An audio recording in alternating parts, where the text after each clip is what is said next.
Hello students, myself Ms. Vasudha Chandan Shive, KTHM College, Department of Political Science. Welcome you all for the e-learning portal.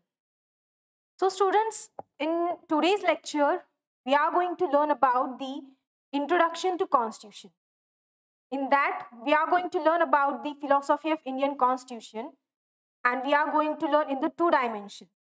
So we will see in the further slide. So, students, for your reference, you can refer the books, the prerequisite reading, like the Introduction to Constitution, the writer D.D. Basu, and after that, the Constitution of India, cornerstone of the nation. The author is Garnival Augustine, and after that, we all know about the M. Lakshmi Khan, the Indian polity. So, students, we'll go through the evaluation pattern about the paper. So the first one, it is for the MA, MCom and MSc semester third, and the evaluation pattern is for 25 marks internal and 25 marks external. So the wholly it is about the 50 marks. Okay. So the first unit is the philosophy of Indian Constitution. In that, the first topic we are going to study is constitutional history of our India. Okay. In that, we are going to learn the dimensions of the company rule from 1773 to 1858 and the crown rule 1858 to 1947.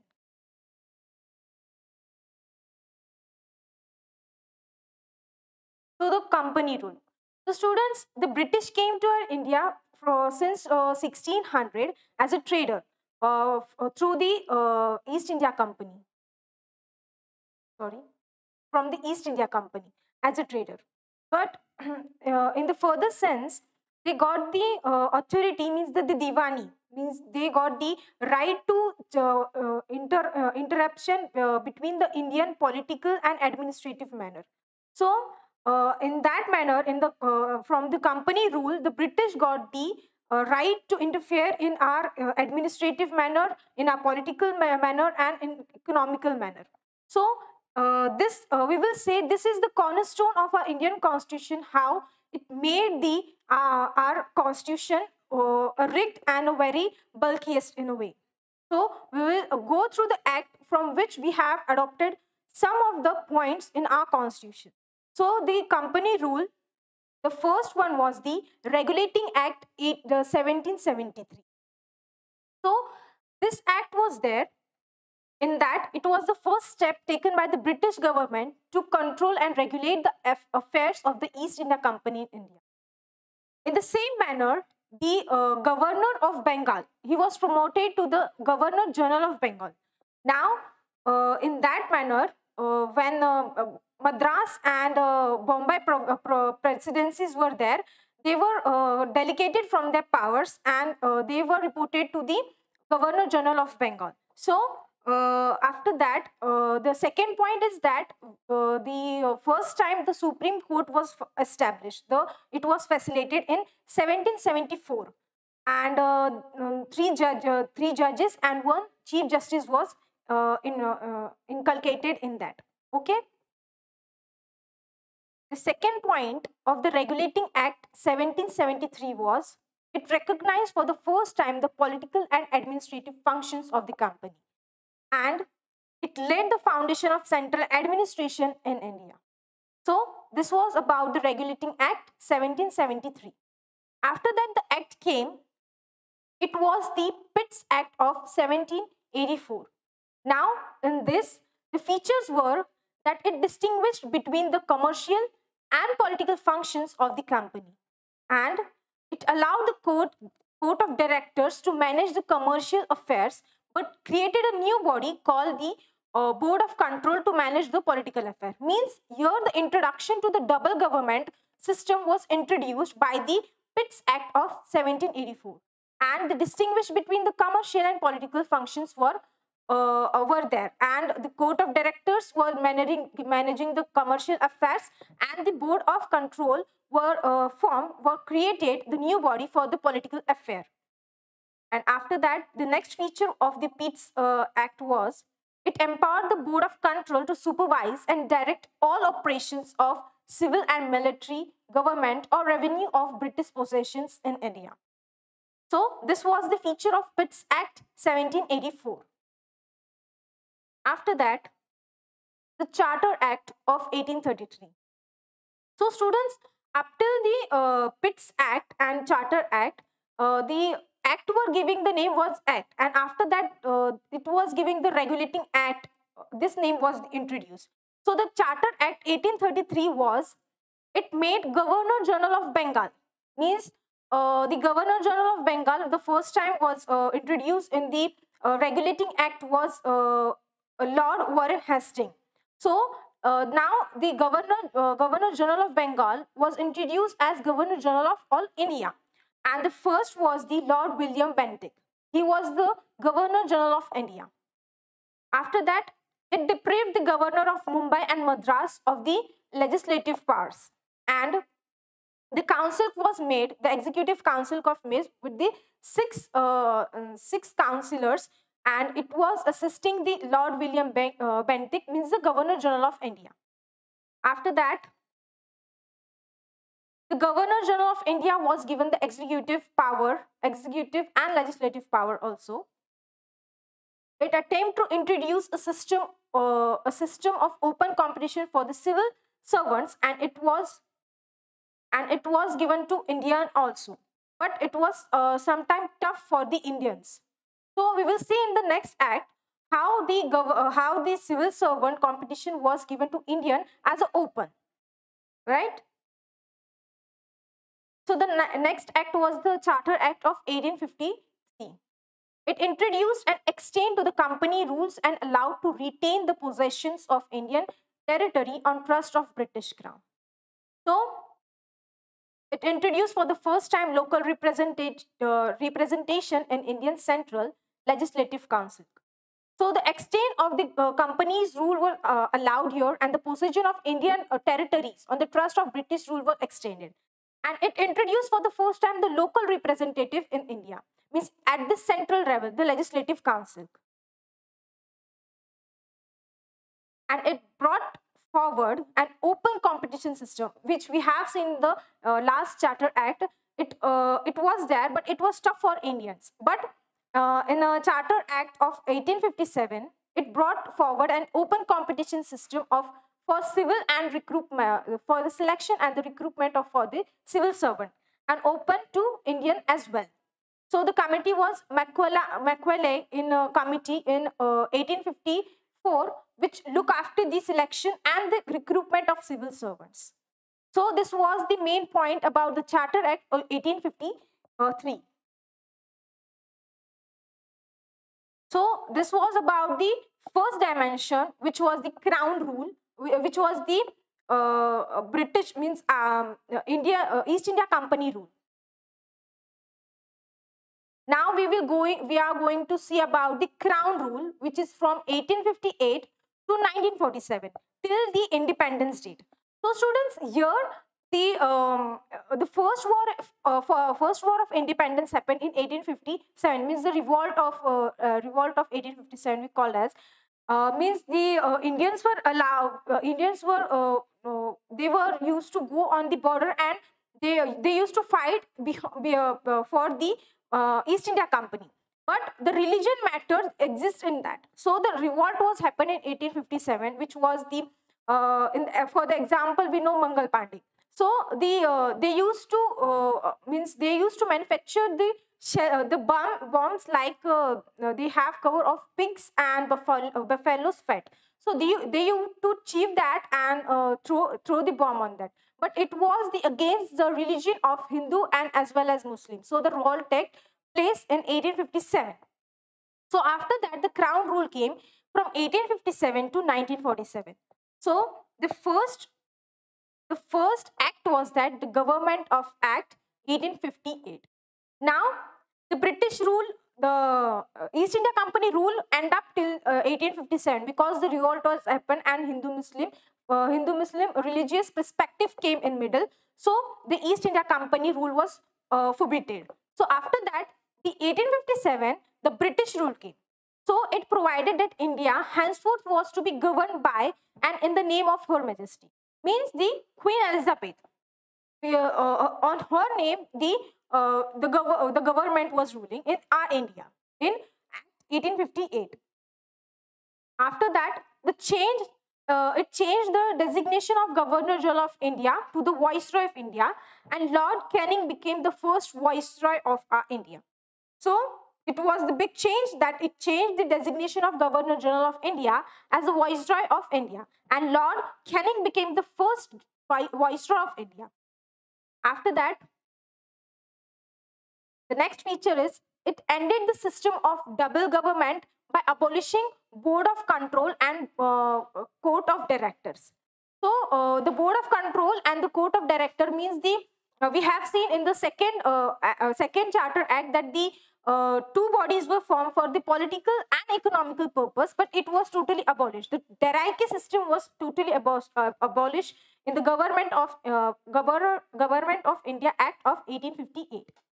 After that, it created a new office, Secretary of India, and 15-member Council of India to assist the Secretary of State for India.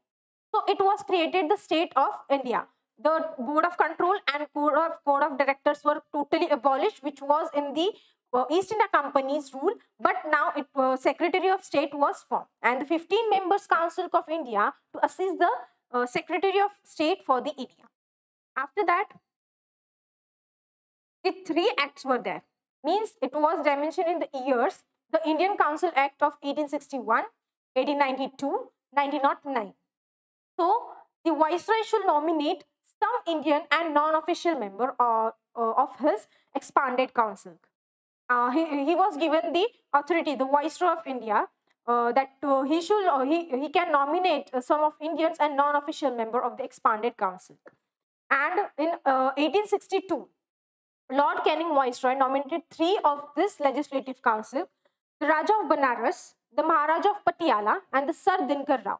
So the three members were there in the legislative council with Lord Canning Viceroy, who became the first Viceroy of our India. Raja of Banaras, the Maharaja of Patiala, and Sir Dinkar Rao was a three councillor in his legislative council. After that, it initiated the progress of decentralization by restoring the legislative power to the Bombay and Madras presidency. So decentralization was introduced in the Indian Council Act of 1861, means in 1861-62. And it created a few offices, new offices like Secretary of India, as we have seen earlier. And it provided for the establishment of new legislative council for Bengal and the North-Western Frontier Provinces, means NWEP. Now the main is the Morley Minto Act. It is also known as Act of 1909, Morley Minto Act. It is very important. The perspective of separate communism. So it increases the size of legislative council both at the central and also in the provincial level. After that, it enlarged the deliberative functions of the legislative council at the both levels.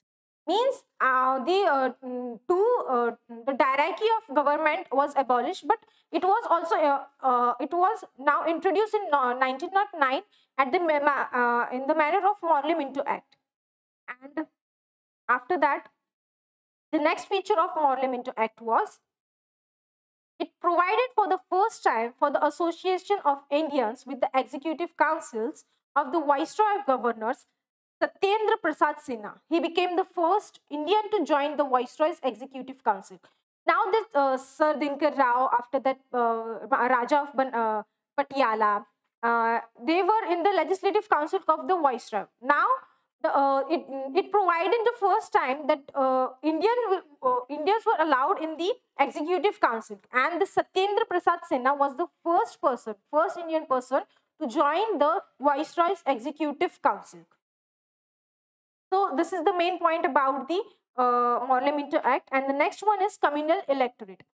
Communal electorate was introduced by Act 1909, Morley-Minto Act. It means that if a community is there, means for example, a Sikh community is there, from there only a Sikh person will be allowed to represent that area, and only the Sikh person will be allowed to elect him.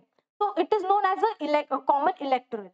So it is important about the Morley-Minto Act, and very important feature of Morley-Minto Act. After that, Government of India Act 1919.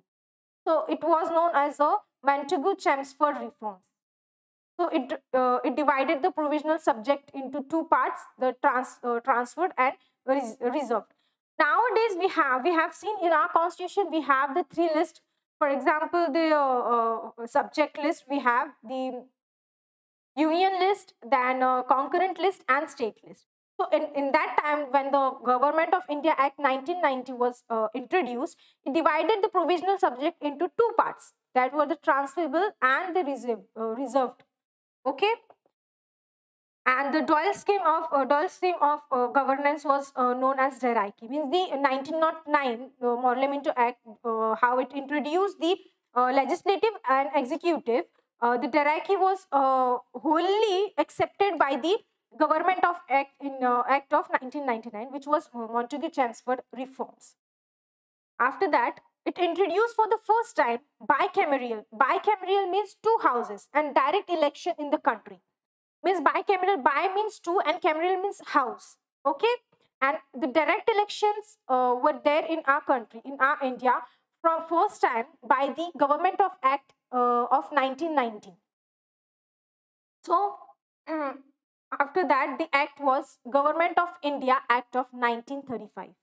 It was important in the sense that it provided the establishment of all India Federation consisting of provinces and princely state as a unit. Means the princely state were given a special value. Means the Raja and Maharaja, it is known as a princely states, and the provinces and princely state were consistent as a federation, and the unit was introduced by the Government of India Act of 1935. And the act divided powers between the center units in the term three list. Means as present today's, that state list, union list, and concurrent list. At that time, the federal list, provincial list, and concurrent list was given. So at the union level, the federal list, at the provinces was there at the that was the provisional level, and the concurrent means up to the the school, the hospitals were under the concurrent list. It provided the next features of the Act 1935 was it provided for the establishment of Reserve Bank of India to control the currency and credit of the country. So the Act Government of India Act 1935 it provided the establishment of a Reserve Bank of India to control the currency and credit of the country. After that, the very main and the last act was that Government of India Act of 1947. Now this act, it end the British rule in India and declare as an independent and sovereign state from August 15, 1947. And the last one, it provided partition of India and Pakistan. So student, this was the philosophy of Indian Constitution. And it also empowered the Constituent Assembly of both the dominants to legislature for the representative territory till the new constitution were drafted and enforced. Means according to Mountbatten Plan, the Constituent Assembly was formed, and after that the history of our Indian Constitution read. How the acts were passed, how the rules were made, how the fundamental rights preamble was introduced by our Indian Constituent Assembly, we will see in the next lecture. So, we will summarize some points about this lecture. The first one, it introduced the dual government, is the bicameral government. After that, Act for a Good Government of India after the first war of independence. Means in 1857, the Royal Act was happened. The act was recognized as a good government for India of India, and establishment of Supreme Court at Calcutta in 1774 for the first time, which inculcate the three judges and one chief justice, and involvement of Indian in executive and legislature. We have seen how the in the Legislative Council of Viceroy of India, the first Indian was introduced in our executive, and the three were introduced in legislature. And so this is all about this lecture, and the assessment assignment for the students is that state the feature of Regulating Act of 1773, and the second one is what are the important features implemented in Parliamentary Act 1909. And students, the next lecture we will see the next lecture points, which is the role of B.R. Ambedkar in Constituent Assembly and preamble. So students, that's all about this lecture about the constitution of our India, the historical background of India. Thank you all of you.